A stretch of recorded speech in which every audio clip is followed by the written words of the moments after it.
Hi, je suis très contente de vous retrouver sur une nouvelle vidéo. Ça me fait trop bizarre, je vous avoue, parce que j'ai été très peu active pendant les vacances et c'est vrai que j'étais pas souvent chez moi. Mais là, je me suis dit que j'allais reprendre le rythme doucement et en l'occurrence faire une vidéo un peu blabla. Comme je sais que j'aime bien les faire, vous aimez bien les voir et comme ça je me remets un peu dans le bain. Donc voilà, quelque chose de tranquillou et voilà, on va parler donc comme je dis à chaque fois, prenez votre petit thé, tout ça, on va parler aujourd'hui de la motivation, quelque chose de très important dans la vie de tous les jours et aussi évidemment dans le monde du sport, de l'alimentation, etc.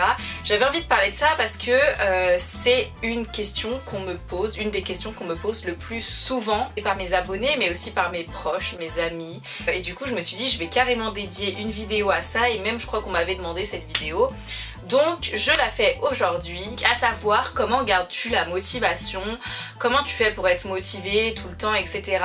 Et du coup souvent je réponds des trucs assez simples, genre parce que j'aime bien et tout. Mais c'est vrai que la question est un peu plus complexe. J'ai écrit sur mon téléphone les points importants que j'avais envie de dire. En fait, sur cette vidéo, l'idée c'est que moi je vous livre un peu mon état d'esprit, ma manière de penser pour rester tout le temps motivée. Et vous verrez que la motivation, c'est pas quelque chose que j'ai tout le temps, tous les jours, 24 heures sur 24 et tout, ce qui est normal puisqu'on est des êtres humains et non pas des robots. Mais voilà, je vais vous en fait livrer mes points, enfin ça va être une vidéo en plusieurs points pour vous expliquer un peu comment moi je vois les choses et j'espère que ça va vous intéresser puisque c'est une question je pense qui vous intéresse et c'est vrai que garder la motivation tout le temps c'est pas évident, donc c'est parti.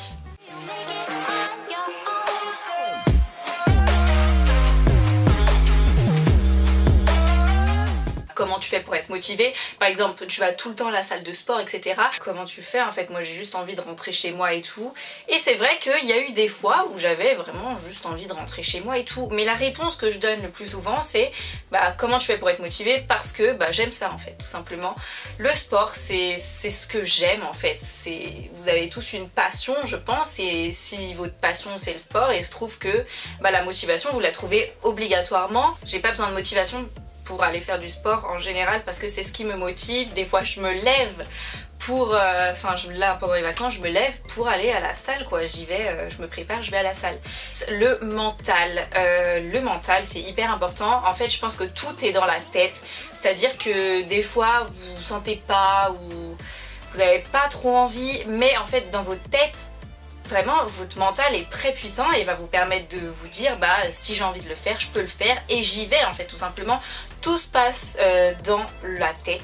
Voilà, en ce moment je m'intéresse beaucoup au développement personnel. Tout ce qu'on voit dans notre monde extérieur c'est une représentation de notre monde intérieur. Troisième point, hyper important, parce que vous allez me dire t'es tout le temps motivé, non.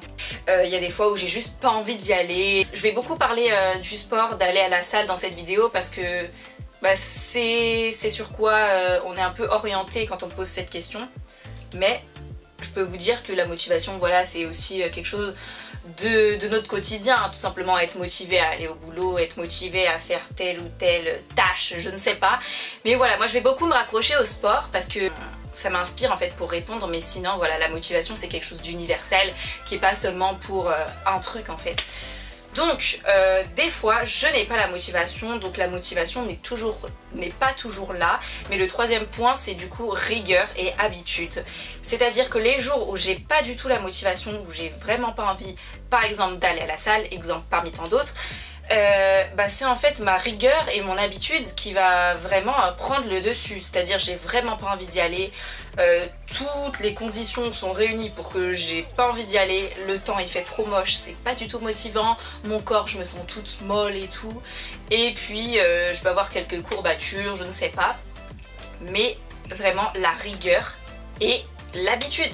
J'ai l'habitude d'aller à la salle tous les jours, tellement j'ai l'habitude d'y aller que je me pose plus de questions en fait. On se pose plus de questions, on ne dit pas est-ce que j'ai envie d'y aller, est-ce que j'y vais, non, tu te poses pas la question, t'as l'habitude, t'as la rigueur et ça vient en fait à force d'y aller, t'y vas et c'est tout en fait, tu le fais, c'est tout. Le quatrième point c'est la satisfaction que cela peut vous apporter, c'est à dire que si jamais vous êtes pas motivé et tout, pensez à l'après en fait, pensez à cette satisfaction que vous pouvez ressentir à la fin de de ce que vous avez fait. Voilà, moi je vais encore prendre l'exemple à la fin d'une séance par exemple, ou à la fin d'un travail que vous deviez faire et que vous n'étiez pas motivé. Pensez à la satisfaction future que vous pourrez avoir, ou pensez à une satisfaction que vous avez eue, je sais pas, à la fin de votre séance d'il y a 3 jours par exemple.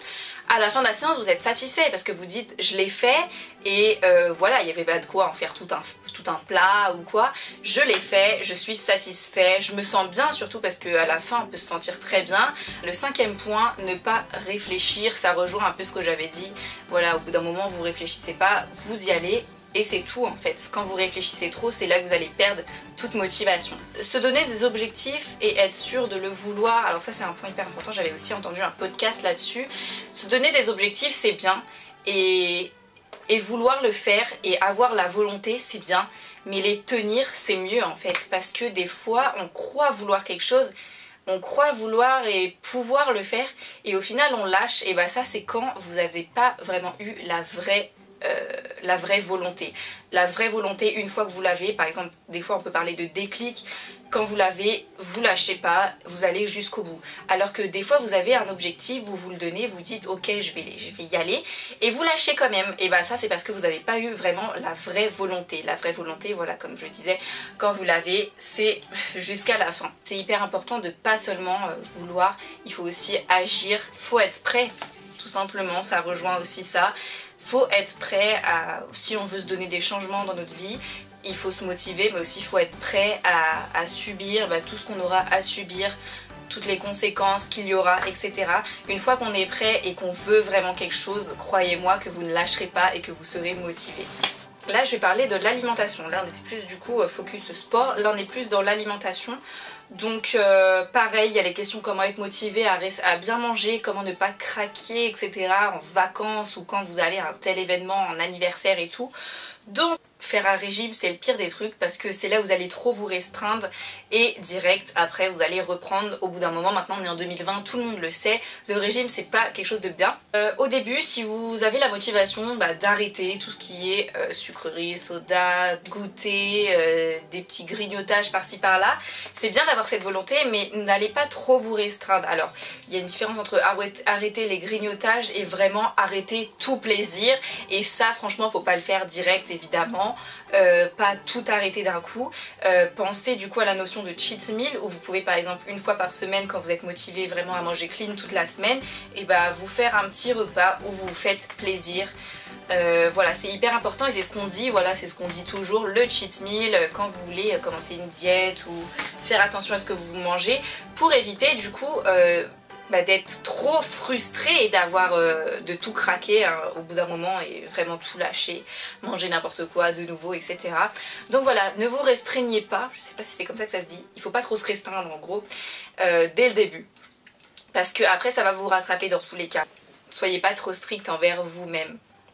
Mais par exemple, si jamais vous voulez manger un petit gâteau, prenez-en un et culpabilisez pas en fait, mais ne mangez pas tout le paquet non plus. Ne pas trop se lâcher d'un coup dans le sens inverse, c'est-à-dire si vous avez fait par exemple une sorte de diète où vous avez mangé très très clean pendant un certain moment, mais que ça y est, c'est les vacances et là vous n'avez plus trop de choix sur votre alimentation parce que vous faites beaucoup de restos, vous faites beaucoup de sorties entre amis ou vous faites des anniversaires, des événements, vous n'avez plus trop le choix. Et là, si vous voulez toujours faire attention, surtout ne vous lâchez pas d'un coup, vous vous dites ça y est c'est les vacances, je vais reprendre après. C'est ce que moi je fais souvent, j'avoue. Je vous dis que c'est pas bien. Faites-vous plaisir, prenez-le comme un cheat meal, voilà, restez raisonnable avec les quantités. Toujours rester rigoureux et pas non plus se dire allez c'est mort, j'arrête tout, c'est bon je mange. Voilà, si c'est comme ça vous serez jamais... vous n'y arriverez pas en fait. Toujours rester raisonnable et faire des choses voilà, qui nous semblent raisonnables pour nous et que l'on peut tenir sur le long terme. Hyper important le long terme parce que c'est facile le court terme mais après ça se relâche et ça tient plus et c'est mort, on lâche tout. Donc voilà, essayez vraiment de rester raisonnable sur le long terme et ça c'est ce que je peux dire vraiment pour résumer la partie alimentation. Donc voilà, cette vidéo est à présent terminée. En tout cas, j'ai abordé tous les points que j'avais écrits et que j'avais envie d'aborder sur cette vidéo. Et j'espère qu'elle a été assez complète pour vous, même si voilà, c'est quand même des paroles, mais il faut vraiment les appliquer et il faut être motivé à les appliquer. Donc j'espère vraiment que ça vous aura plu, c'est souvent ce qui m'est demandé, et j'espère qu'elle aura aidé un maximum de personnes. J'espère que vous aurez toujours la volonté en tout cas d'atteindre vos objectifs, de toujours rester motivé. C'est vraiment les choses que je préfère, ça fait partie de mon mental en tout cas. Et voilà, donc n'hésitez pas à me donner un avis sous la vidéo en commentaire, parce que c'est très important pour moi vos commentaires. Je les lis et c'est ce qui me motive le plus à continuer, et c'est ce qui m'aide aussi à m'améliorer. Donc voilà, je vous fais d'énormes bisous et je vous dis à une prochaine vidéo. Bye!